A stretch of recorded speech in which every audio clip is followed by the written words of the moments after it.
اعتزاز احسن پاکستان میں سیاسی، جمہوری اور عدلیہ کی آزادی کی جدوجہد کا ایک ناقابل تردید کردار۔ یہ بات شاید بہت سے نوجوانوں کے علم میں نہ ہو کہ 1969 کے متحدہ پاکستان یعنی مغربی اور مشرقی پاکستان کے سینٹرل سپیریئر سروسز کے امتحان میں اعتزاز احسن نے ٹاپ کیا تھا، مگر انہوں نے 1970 کا بیج جوائن ہی نہیں کیا اور استعفیٰ دے دیا اور اپنی زندگی کو سیاست اور وکالت کے لیے وقف کر دیا۔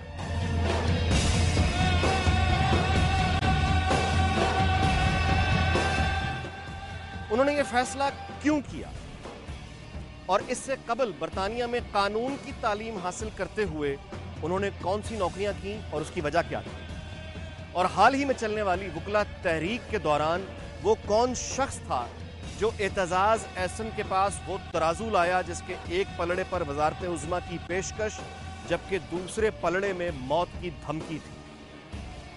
کیا اعتزاز احسن کے خیال میں وکلا تحریک کے تمام مقاصد پورے ہو گئے؟ آج ہم ان تمام سوالوں کے جواب کی تلاش کریں۔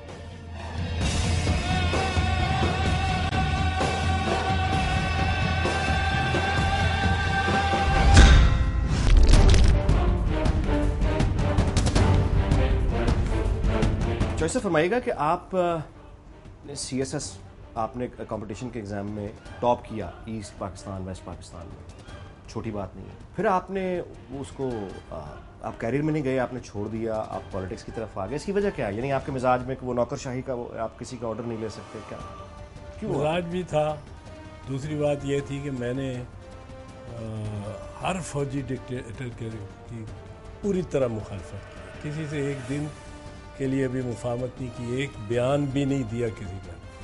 چاروں ڈکٹیٹر فوجی عدالت میرے پہ کوئی الزام نہیں لگا سکتا کہ تم نے کسی فوجی ڈکٹیٹر سے کچھ حاصل کیا یا کچھ اس کے ساتھ مطلب ہے کوئی معاملہ بھی طے کیا۔ تو جب میں نے امتحان دیا تو اس کے بعد مجھے احساس ہوا کہ مارشل لاء لگا، اور مجھے جب خط آیا وہ خط تھا یحییٰ خان کی جانب سے، president of Pakistan, I president of Pakistan Agha Muhammad Yahya Khan, I am please to offer you this post. C S P cadre ہوتا تھا، اچھا، ایسٹ اور ویسٹ پاکستان دونوں میں نے ٹاپ کیا تھا۔ یہ مجھے برا لگا، اور تو وہ آپ نے اس کو آپ نے چھوڑا، اور آپ کہتے ہیں کہ آج تک آپ کو کوئی اس پہ ریگریٹ نہیں ہے۔ ظاہر ہے زندگی نے آپ کو پھر بہت کچھ دیا۔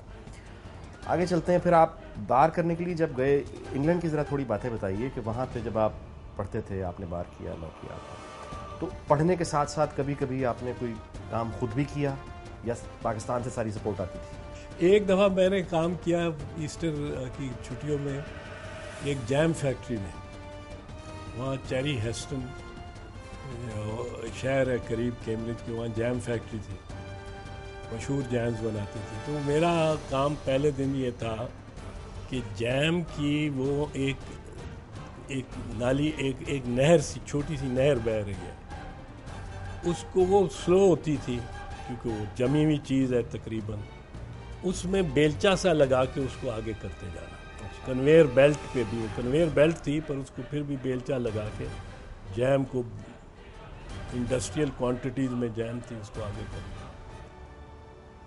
شام کو نکلا میں تو بس پہ بیٹھا، اب مجھے احساس نہیں اس بات کا، ایک خاتون بیٹھی ہوئی تھی اگلی سیٹ پہ بس پہ چھوڑ کے، اس نے ایک دم کیا،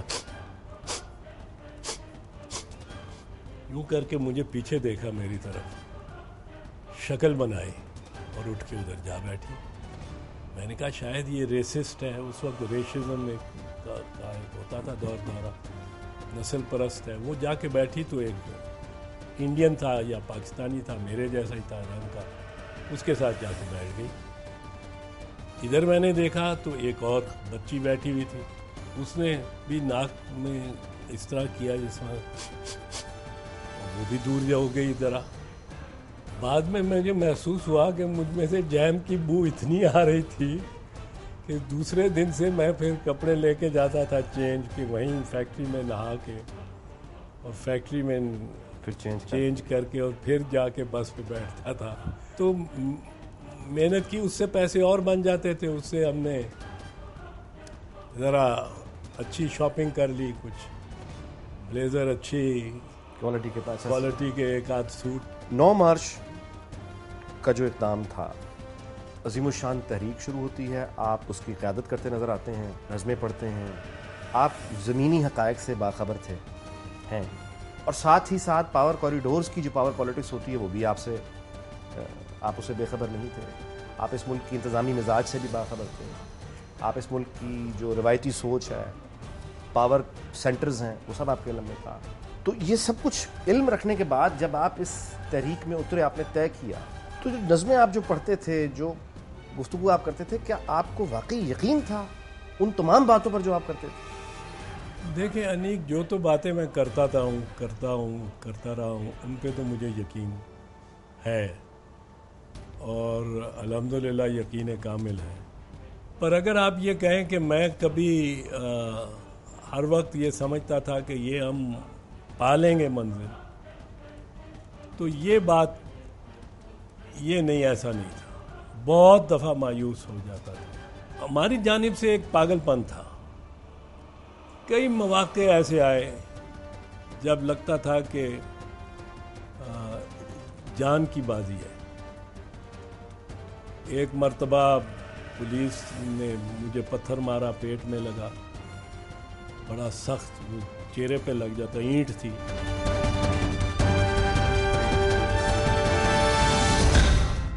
بڑے خطرناک لوگ ہیں, کوئی پتہ نہیں کون سا خودکش ہوگا یا کس کے ہاتھ میں پستول ہوگا, کوئی کلاشنیکوف ہوگی, اور صرف ہم دو کو پتہ تھا کہ یہ ہے.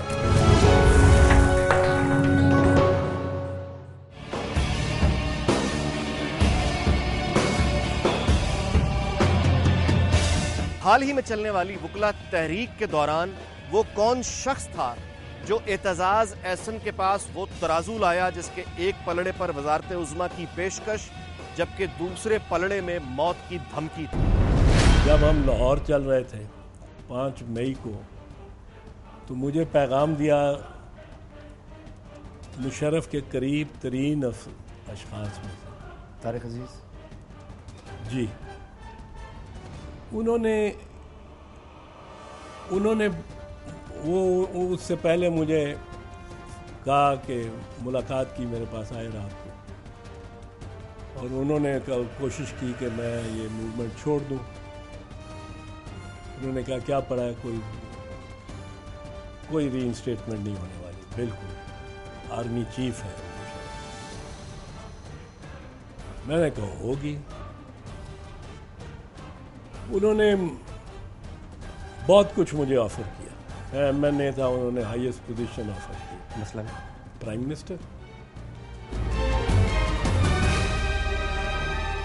پہلے اشاروں کناروں میں کرتے رہے, پھر میں نے تو کہا آپ کے پاس پرائم منسٹر تو ہے شوکت عزیز. کہنے لگے وہ ابھی استعفیٰ دے دے گا, پٹی چل جائے گی, آپ وہاں کریں. پھر انہوں نے چلتے ہوئے جب میں نے انکار کیا, انہوں نے ایک بڑے بھائی کی طرح مجھے اشارتاً کہا, گاڑی میں بیٹھ رہے تھے, رات کے 3 بجے آئے. میں نے چیف جسٹس کو ہر ملاقات کا ذکر پورا بتایا کہ یہ آئے. انہوں نے چلتے ہوئے مجھے کہا پھر احتیاط ذرا کرنا, بڑے خطرناک لوگ ہیں جو آپ کے, جن سے آپ کا سابقہ ہے, اور یہ ہر حد کراس کر سکتے. میں نے کہا کہ آپ کا مطلب ہے کہ زندگی کو تھریٹ ہے. کہنے لگے جو سمجھ لو, پر احتیاط, یہ سفر بڑا مشکل اور دشوار ہے, اور امتحان سے گزرنا پڑے گا اس سفر میں. یہ میں آخری بڑے بھائی کے طور پہ آپ کو کہہ کے جا رہا ہوں. اور گاڑی میں بیٹھ گیا. میں صبح گیا چیف جسٹس کے پاس.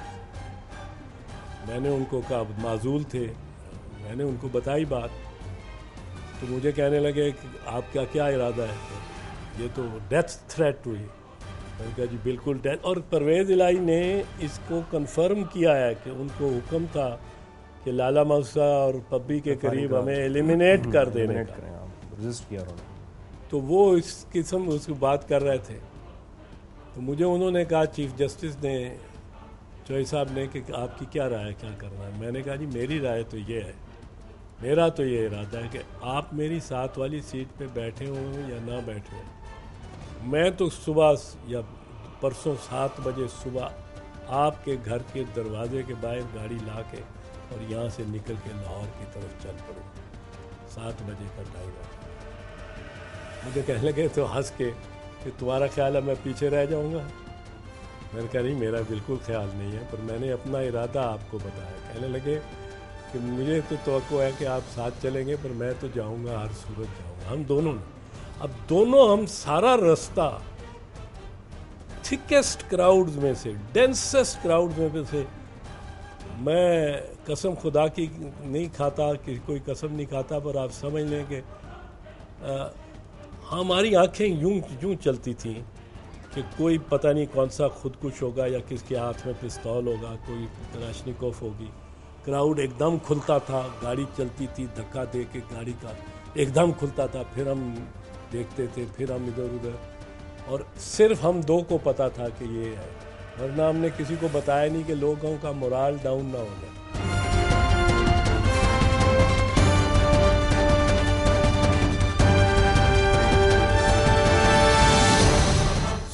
ایک وکالت میں نے چھوڑ دی، 2.5 سال میں نے وکالت ہی نہیں کی۔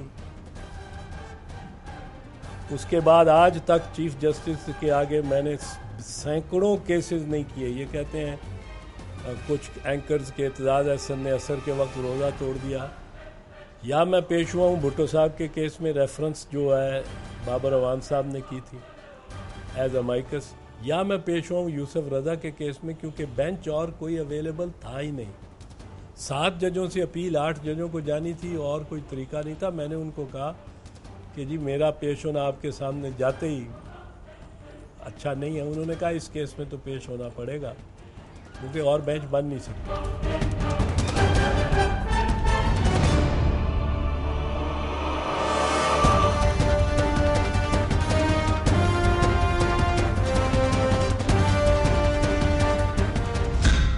چوہی صاحب نے 100 روپے فیس لی ہے اور دلائل بھی 100 روپے والے دیے ہیں۔ چیف جسٹس صاحب کو اپنا زیادہ تر وقت ماتحت عدالتوں کو درست کرنے میں لگانا چاہیے تھا۔ یہ کوئی خدا تو نہیں ہے جج، 17 جج چند ان میں سے اپنے آپ کو خدا سمجھنا شروع ہو جاتے ہیں۔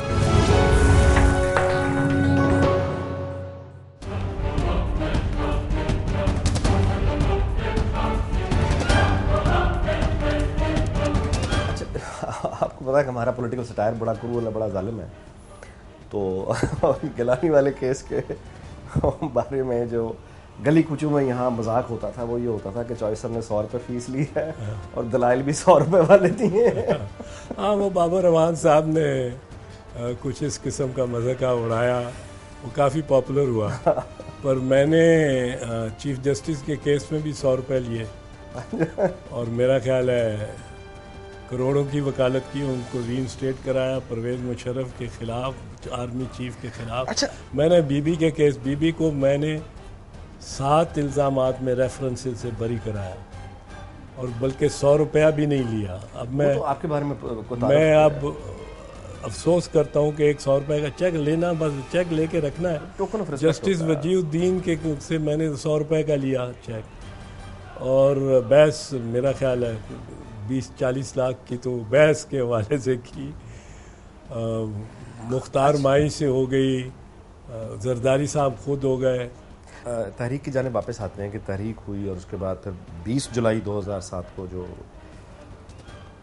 کورٹس بحال ہو گئیں، اس کے بعد پھر 3 نومبر کی ٹریجڈی ہو گئی، دوبارہ سے ایک نئی آپ تحریک میں ایک نئی جنگ میں آ گئے۔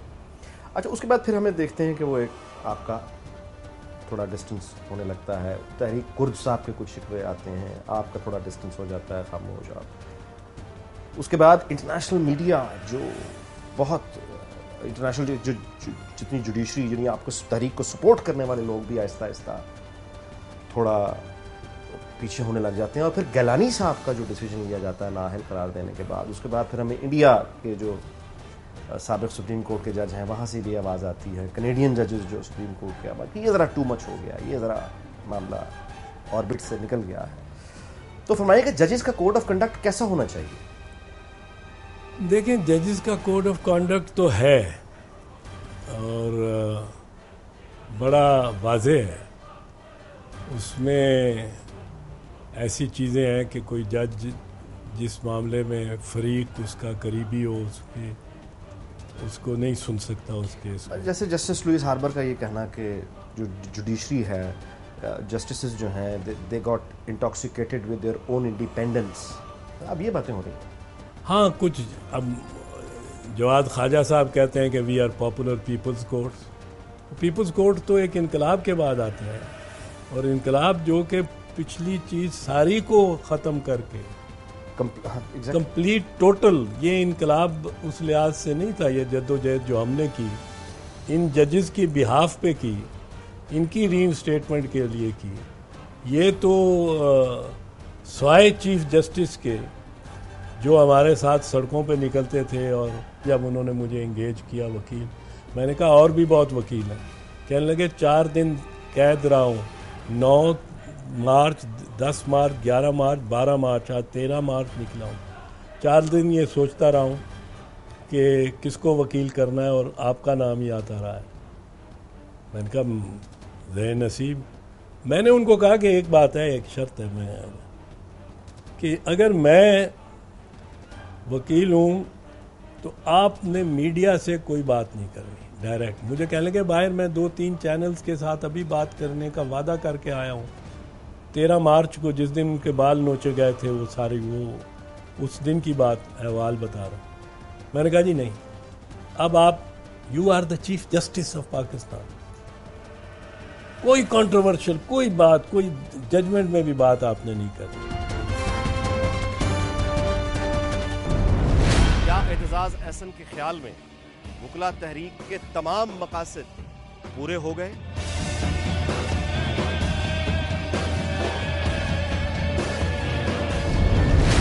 پہلے تو بڑا اچھا میں سمجھتا ہوں ایک سمت تھی، کیونکہ میرے خیال میں چیف جسٹس صاحب کو اپنا زیادہ تر وقت ماتحت عدالتوں کو درست کرنے میں لگانا چاہیے تھا. اپنی ساری توانائیاں، کچھ کیسز کرتے، کچھ نہ کچھ تو کرتے چیف جسٹس کے طور پہ، پر باقی بینچز بنا کے کیسز، اور خود کراچی میں، لاہور میں، پشاور میں، کوئٹہ میں بیٹھ کے رجسٹراریز پہ لوور جوڈیشری کے.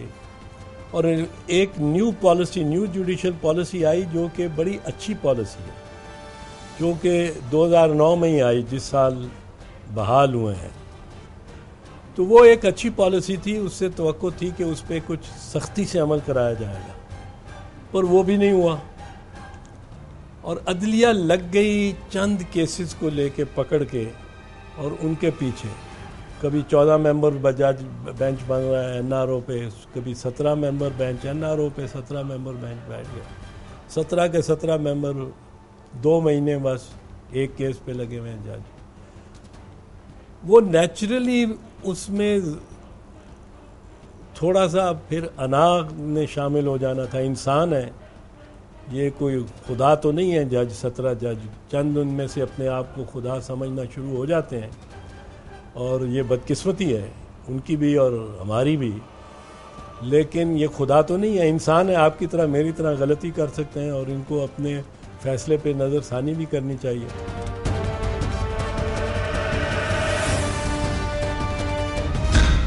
یوسف رضا گیلانی کا جو فیصلہ ہے اس میں میں سمجھتا ہوں سپریم کورٹ بند گلی میں پھنس گئی ہے. خط اگلا وزیر اعظم بھی نہیں لکھے گا تو کیا کرے گی سپریم کورٹ؟ 5 مہینے بڑی سپریم کورٹ کے مخالف تو میں نے خاموش رکھے.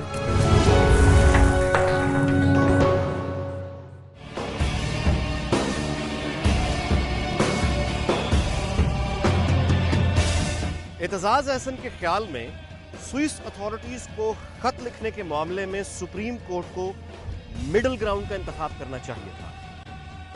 وہ مڈل گراؤنڈ کیا ہے؟ یوسف رضا گیلانی کا جو فیصلہ ہے اس میں میں سمجھتا ہوں سپریم کورٹ ایک بند گلی میں پھنس گئی ہے، اور اب مڈل گراؤنڈ کی بات کر رہے ہیں. یوسف رضا گیلانی کے خلاف فرد جرم جو تھی، فرد جرم میں کہیں تضحیق کا لفظ بھی نہیں تھا. 3 قسم کی توہین عدالت ہے. تینوں کی 6 ماہ سزا ہے. الف اور بے میں 6 ماہ سزا تو ہے لیکن نااہلی نہیں ہے ایز ایم این اے.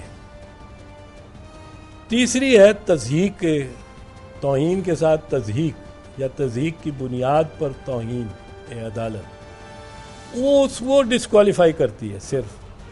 اب چارج فرد جرم پہلی کے بارے میں ہوا ہے، ڈس اوبیڈینس الون، کوئی اس میں لفظ نہیں ہے تضحیک کے الزام. شہادت میں تضحیک کا ایک لفظ نہیں ہے جو استغاثے نے شہادت پیش کی ہے. یوسف رضا 3 مرتبہ عدالت میں پیش ہوا، اس کو تضحیک کے بارے میں ایک سوال نہیں کیا گیا. مجھے ایک دن انہوں نے کہا کہ بھاولپور میں میلسی میں کیا تقریریں کی ہیں. میں نے کہا آپ چارج فریم کریں ایک نیا، یہ تو علیحدہ اوفینس ہے، یہ تو جرم علیحدہ ہے. ایک بندہ ملزم ضمانت پہ ہو قتل کے کیس میں اور وہ دوسرا قتل کر دے تو پہلے قتل اور دوسرے قتل کے 2 علیحدہ ٹرائل ہوں گے. ایک ہی ٹرائل میں پہلے میں الف کے قتل کو چھوڑ کے بے کے قتل پہ سزا نہیں ہو سکتی. تو فرد جرم ہی نہیں ہے. اس پہ آپ نے اس کو نہ صرف سزا دی ہے، اس کو نااہل کیا ہے، ایم این اے سے نااہل کیا ہے. آپ نے وزارت عظمیٰ سے 5 سال کے لیے نااہل کیا ہے اور قید کی سزا بھی دی ہے. اب وزیر اعظم کے ساتھ یہ تو کر چکے ہیں. کس بات پہ کہ خط نہیں لکھا. اب خط اگلا وزیر اعظم بھی نہیں لکھے گا تو کیا کرے گی سپریم کورٹ؟ مختلف تو نہیں کر، اس سے اگلا وزیر اعظم بھی نہیں لکھے گا. خط تو ان کو آرڈر کرنا چاہیے تھا، جو بار بار میں کہتا رہا ہوں کہ آپ یہ آصف علی زرداری کے لفظ کو چھوڑ دو. پریزیڈنٹ آف پاکستان دیکھیں، پریزیڈنٹ آف پاکستان جو ہے وہ مستثنیٰ ہے کسی بھی بیرونی عدالت سے. جس طرح فرانس کا صدر مستثنیٰ ہے، جس طرح برطانیہ کا ہے، بھارت کا ہے، ایران کا ہے. سب صدر ایران سے دشمنی ہے، پر احمدی نژاد کے خلاف ذاتی طور پہ کوئی فوجداری مقدمہ سارے دنیا میں نہیں ہو سکتا. نیوکلیئر پروگرام پہ بھی نہیں ہو سکتا. اب ہم اپنے صدر کو دھکے مار کے پیش کریں ایک تفتیشی میجسٹریٹ کے روبرو، ویسٹرن ملک کے تفتیشی انویسٹیگیٹنگ میجسٹریٹ. میرے خیال میں یہ خود ریاست کی توہین ہے، ریاست کی توہین، آفس کی توہین. میں پارٹی میں ضرور یہ کہتا رہا ہوں. میں آپ کو بتاؤں، پارٹی کو مشورہ شروع میں دیتا تھا جھگڑا نہ کرو سپریم کورٹ سے، خط لکھو گے بھی تو آگے سے وہ امیونٹی ہی دیں گے، وہ نہیں ٹرائی کریں گے. آپ دیکھیں 5 مہینے بڑی بڑی توپیں، سپریم کورٹ کے مخالف توپیں پیپلز پارٹی سے منسوب، میں نے خاموش رکھی. فیصل رضا آج بھی کہتے ہیں کہ اعتزاز کی وجہ سے مجھے خاموش کیا گیا. میں نے ان کو، اور جو آتے تھے ان کو بھی کہا کہ آپ نے، میں نے کہا پہلے دن یوسف رضا کو میں نے کہا I will be the only voice of the party and the government, only voice in this matter in the judiciary. یہ نہ ہو ادھر ادھر سے توپیں دائیں بائیں سے بھی چل رہی ہوں اور گولہ باری چل رہی ہو. سو خاموشی. اب سپریم کورٹ نے فیصلہ ایسا دیا ہے، میں سمجھتا ہوں جو غلط ہے. اور پھر 7 ججز نے ڈسکوالیفائی نہیں کیا تو عمران خان صاحب کی پٹیشن پہ ایک بینچ بنا کے 3 ججز کا، اور مؤثر ماضی اس کو نااہل بھی کر دیا. پچھلے جو 7 ججز نے نہیں کیا، 7 ججز کا جب حتمی فیصلہ آیا 13 سیکنڈ کی قید کاٹ کے یوسف رضا بطور وزیر اعظم گئے تھے وہاں سے، بطور وزیر اعظم دونوں جھنڈے فلائی کرتے ہوئے وہاں سے چلے گئے. 2 مہینے بعد 3 ججوں نے جو فیصلہ دیا، ان کو میں کہتا رہا کہ اس میں فیصلہ حتمی ہے، 7 ججز کا فیصلہ ہے. میں نے اپیل، وہ کہیں آپ اپیل نہیں آپ نے کی. میں نے کہا میں نے اپیل اس لیے نہیں کی کیونکہ اس میں ڈسکوالیفیکیشن نہیں ہے، سزا کاٹ چکے ہیں. سب نے کہا، میں نے تو تیار کی ہوئی تھی لیکن کور کمیٹی نے کہا کہ نہیں آپ اپیل نہیں فائل کرتے کیونکہ سزا کاٹ چکے ہیں اور نااہل نہیں ہوئے. تو اب انہوں نے 3 ججز نے ان کو نااہل کر دیا. اب 10 ججز کا فیصلہ ہے کہ وہ نااہل بھی ہیں خط نہ لکھنے پہ, اور 5 سال کے لیے بھی, اور ایم بھی نہیں رہ سکتے, پرائم منسٹر بھی نہیں رہ سکتے. اب گریز کا رستہ کہاں ہے سپریم کورٹ کے پاس؟ مڈل گراؤنڈ جو کھوسا صاحب کہتے ہیں, مڈل گراؤنڈ ایک ہی ہو سکتا ہے آج بھی, کہ امپلیمنٹیشن کے اسکوپ کو بڑھا کے ریویو سے کم رکھ کے, ریویو نہیں کر سکتے 17 جج کا فیصلہ, پر امپلیمنٹیشن کا بینچ جو بنا ہے اس میں امپلیمنٹیشن کہہ دیں کہ اس پیرا 178 کی امپلیمنٹیشن یہ اس دن اور 1 ہفتے کے اندر اندر ہوگی جس روز سے آصف علی زرداری صدر نہیں رہیں گے, امپلیمنٹیشن ہو جائے گی.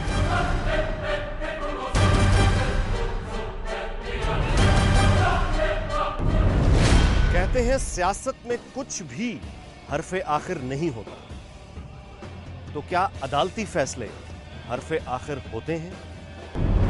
سپریم کورٹ حرف آخر ایک لحاظ سے ہوتا بھی اور نہیں بھی ہوتا. سپریم کورٹ نے 1958 میں 200 کیس میں مارشل لاء کو جائز قرار دیا, 1977 میں مارشل لاء کو بیگم نصرت بھٹو کیس میں جائز قرار دیا, سن 2000 میں ظفر علی شاہ کے کیس میں مارشل لاء کو, مشرف کے مارشل لاء کو جائز قرار دیا, پھر تکا اقبال خان کے کیس میں مشرف کے دوسرے 3 نومبر کے مارشل لاء کو جائز قرار دیا, پھر 31 جولائی 2009 سندھ ہائی کورٹ بار ایسوسی ایشن کے کیس میں کہا کہ یہ سب فیصلے غلط تھے. ٹھیک, تو حرف آخر تو پھر یہاں بھی نہیں ہوتا. ہاں, حرف آخر تو یہاں بھی نہیں ہوتا.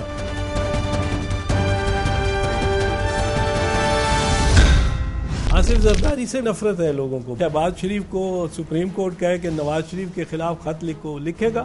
بہت زیادتی کی ہے نواز خواجہ اور خلجی صاحب نے چیف جسٹس کے ساتھ. حضرت عمر اگر بنتے ہیں تو پھر قیمت ادا کرنی پڑتی ہے.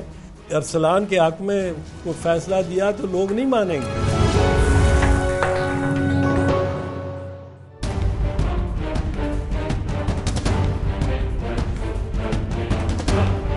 اچھا, اب گزارش یہ ہے کہ یہ جو آپ نے ایکسپیرینس کیا تحریک کے بعد, اور آپ کی سٹرگل اور تمام لیڈرز کی سٹرگل, اور سب محترم ہے, لائق احترام ہے, ساری دنیا اس کی گواہ ہے.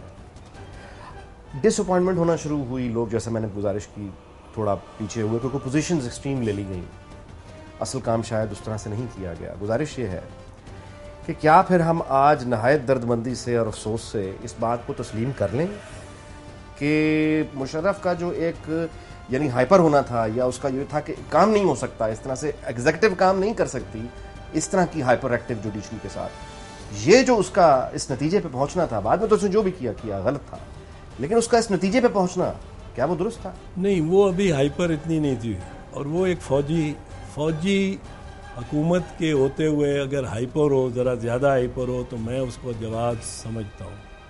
فوجی حکومت جہاں کے چیف آف آرمی اسٹاف اور ڈی جی ISI کنٹرول کر رہے ہوں ساری ہر چیز کو, اور مکمل ان کا اقتدار ہو ہر چیز پر, اور ان کا ہی نامزد کردہ پرائم منسٹر بنتا ہو. اب ان کا نامزد کردہ پرائم منسٹر نہیں بنتا, آصف زرداری کا نامزد کردہ بنتا.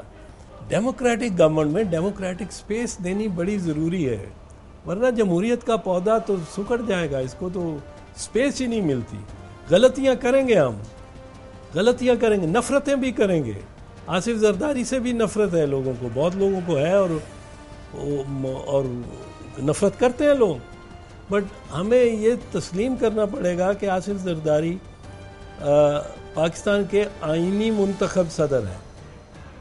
اور میں جو آپ کو عرض کر رہا تھا کہ یوسف رضا گیلانی کے کیس پہ لینے پہ میرے بڑی لے دے, اور سوشل میڈیا تو پیچھے ہی پڑ گیا کہ کرپشن کو ڈیفینڈ کر رہا ہے. کرپشن کی بات نہیں تھی, جو میں نے عرض کیا کانسٹیٹیوشنل ایشو تھا کہ کیا ہیڈز آف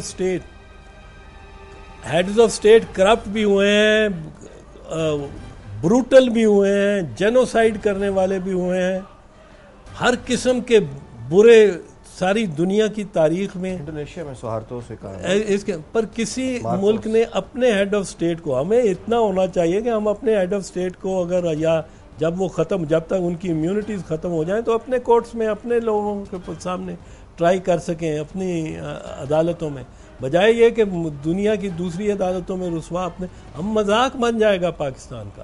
میرا یہ مقصد تھا صرف.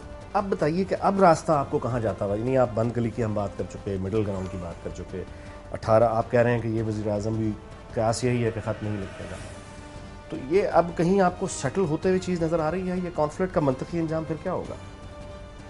اس وقت تو کوئی نظر نہیں آتا مجھے منطقی انجام جو نظر آتا ہے وہ یہی آتا ہے کہ ایک کے بعد دوسرا پرائم منسٹر اس سپریم کورٹ کی برہنہ شمشیر کے تحت آئے گا، اور جب تک وہ خط نہیں لکھے گا، اور خط نہیں لکھا جائے گا، میرا یہ اندازہ ہے خط کسی قسم کا نہیں لکھا جائے گا. اور سپریم کورٹ کو احساس کرنا چاہیے. آپ دیکھیں، آپ کل کہیں شہباز شریف کو سپریم کورٹ کہے کہ نواز شریف کے خلاف خط لکھے گا، اور شہباز شریف کو کہو ایف آئی آر کاٹو نواز شریف کے خلاف، وہ کاٹے گا. آپ الوی کو کہو، ایک محترم شخصیت ہے، پرانا عمران خان کے ساتھ ہے، ان کو کہو کہ آپ ایف آئی آر کاٹو عمران خان کے خلاف، وہ کاٹیں گے. ایک سوشل مورالٹی، پولیٹیکل مورالٹی بھی ہے. پیپلز پارٹی کے جو وزراء اعظم ہیں وہ سمجھتے ہیں، ایک تو وہ 248(2) کو دیکھتے ہیں جو ایک مکمل امیونٹی دیتا ہے، پھر وہ انٹرنیشنل لا کی امیونٹی کو دیکھتے ہیں، اور پھر وہ سمجھتے ہیں کہ ہم درست ہیں. اب سپریم کورٹ اگر ہمیں یہ قربانی پہ مجبور کرتا ہے تو ہم قربانی دے دیتے ہیں.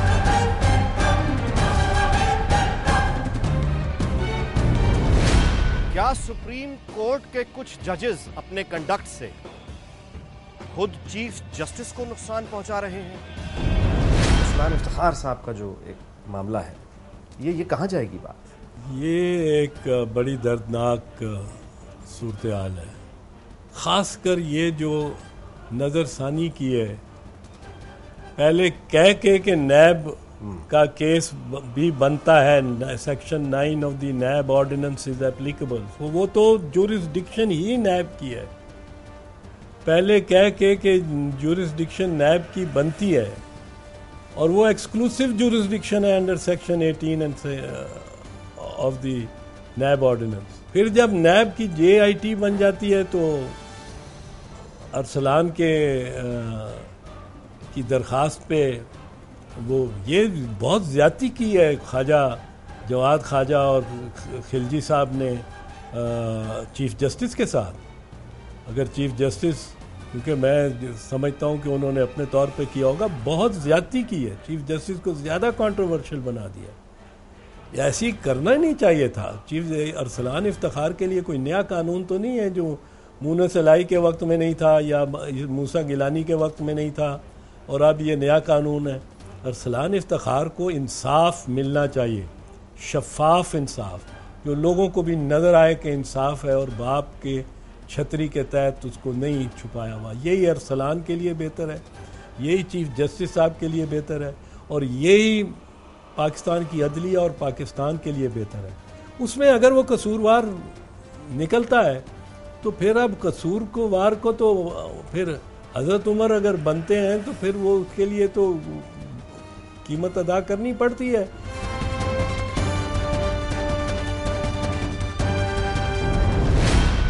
ارسلان افتخار کیس کی انکوائری شعیب سڈل کو دینے کا فیصلہ اعتزاز احسن کی نظر میں کیسا ہے؟ جو تاثر ریویو پٹیشن کا ملتا ہے جس میں سڈل صاحب کو بنا دیا گیا، قطع نظر اس کے کہ سڈل کے کتنے تعلقات بتائے جا رہے ہیں چیف جسٹس کے. سڈل ایک اچھا، وہ بھی اپرائٹ کیریکٹر ہے، پر اس کے لیے بھی پرابلم پڑ جائے گی. اب اس نے ارسلان کے حق میں کوئی فیصلہ دیا تو لوگ نہیں مانیں گے، حالانکہ خواہ وہ ٹھیک بھی ہو اور ملک ریاض کے خلاف بھی ٹھیک ہو، لیکن نہ ملک ریاض کے خلاف لوگ کہیں گے کہ درست ہے، نہ لوگ مانیں گے ارسلان کے حق میں درست ہے. اور یہ جواد خواجہ اور خلجی صاحب کے بینچ نے ان باتوں کو سوچا ہی نہیں ہے. ایک تو شاعری بہت آنا شروع ہو گئی ہے ہماری ججمنٹس میں, اور وہ شاعری کا جس کا کوئی تعلق ڈائریکٹ براہ راست نہیں بھی ہوتا وہ بھی, کیونکہ لا بڑی پریسائز سائنس ہے. لا خلیل جبران نہیں ہے, پیٹی دی نیشن, پیٹی دی نیشن, پھر خود بھی پیٹی دی نیشن اپنی بھی آپ لکھ دیں. لا تو ایک پریسائز سائنس ہے, سائنس ہے لا. تو اب ارسلان کا بھی اللہ بھلا کرے اور انصاف کا بھی اللہ بھلا کرے اور انصاف کو بھی بچا رکھے اور عدالت کو بھی محفوظ رکھے.